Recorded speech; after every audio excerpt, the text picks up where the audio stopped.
Terminator 2 Judgment Day, 1991 film directed by James Cameron, starring Arnold Schwarzenegger and Linda Hamilton.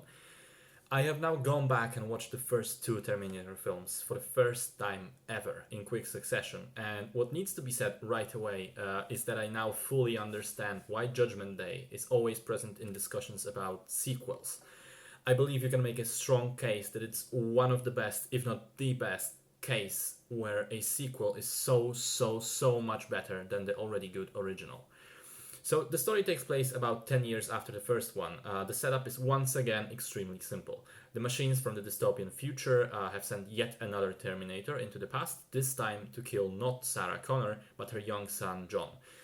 He now lives with foster parents, as Sarah was locked up in a mental facility because everybody takes her story about the events of the first film and her beliefs in the coming Judgment Day, as which is the day when the nuclear war takes place. Well, people take it for delusions. They don't treat her seriously.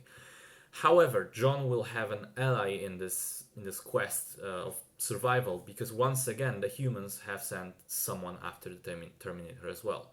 Now, this is where the praise begins. So, Judgment Day is one of the best action movies I have ever seen. It improves on the original in every possible way, and it's just immensely entertaining to this day, 28 years after it came out. The story, while again quite simple, is executed almost perfectly with the added amazing plot twist, which I'm sure everyone knows at this point. I certainly did coming into the film, but if you're afraid of spoilers, you can mute the sound for a couple of seconds. So the twist is that this time Arnold is actually a good guy.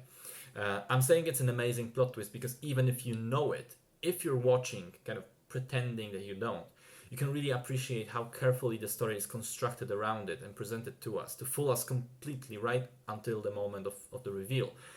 The scene sequence, the amount of information we're given about Arnold and the other guy is just masterful storytelling, which makes it all the more unbelievable to me that the plot twist was actually spoiled all the way back in 1991 when the movie was released. It was included in the trailer. Why would you do that? Anyway, back to the story. It is tight, it is engaging, it moves at a brisk pace, and at the same time expands the lore of the Terminator world and manages to give depth to pretty much every character. Speaking of which, the characters in this film are done so well. They're almost all competent and smart and reasonable. There are no plot points which are a result of someone acting stupid or refusing to understand something. It's all intelligent and logical, which is still quite rare in Hollywood to this day, and that makes it all the more appreciated. I particularly enjoyed the evolution of Sarah Connor as a character. In the first film, she was pretty much a damsel in distress. Now she's a complete badass, but whereas modern Hollywood likes to have strong female protagonists that are kind of Mary Sue characters, Sarah doesn't feel forced in any way. Yes, she is strong, she is relentless, she's likable as well, but she also has her flaws and vulnerabilities, and she isn't invincible in any way. She has her problems and demons that she needs to face, which makes her all the more believable as a character. The film is also way longer than the original. I saw the extended cut, which runs for 2.5 hours, compared to 1 hour for 40 minutes of the first movie. But despite that, I think the pacing is even better here. I was not bored for a single second. The movie is just so tight, so brisk with its pacing. It moves forward all the time. Not a scene or not a minute is wasted.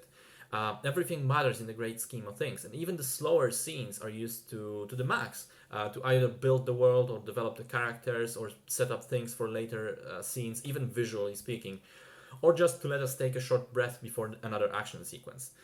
And there's many of those, many more than in the previous film again. And they are quite impressive because once again a lot of the stuff is done practically with minimal CGI, which means that it hasn't aged a day. The only exception from that would be the liquid metal Terminator, which is a bit dated now, but you get used to it over the course of the film and it doesn't really take away from the movie in a significant way. It was also interesting to me to see how different the sequel was than the first film. It made me think of Alien and Aliens, where Cameron was also involved, coincidentally. Much like there, the first movie is much smaller in scope, much simpler, and leans more into the horror or thriller aspect. Whereas the second one is just much more of an action film. And like Aliens, Judgment Day is an absolutely fantastic film, even as a standalone, without the burden of its predecessor. I mean, everything about it just works. The characters, the dialogue, so many memorable scenes. Hasta la vista, baby, I'll be back. The cinematography, the music, the drama, the action sequences, the humor, the acting.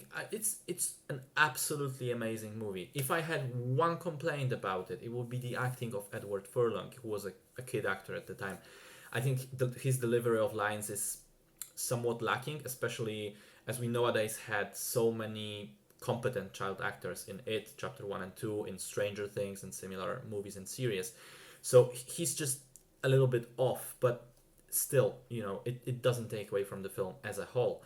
The movie just knows what it wants to do, and it executes those things point by point by point, scene by scene. I had thoroughly enjoyed myself throughout the entire film, and it even made me somewhat interested in the new one coming out, which is titled Dark Fate. Because while the previous sequels, I don't have any interest in them because they have supposedly been rather dogshit, and as far as I know, they basically kept contradicting one another. But now Arnold is coming back, James Cameron is producing once again, but also Linda Hamilton is back as Sarah Connor.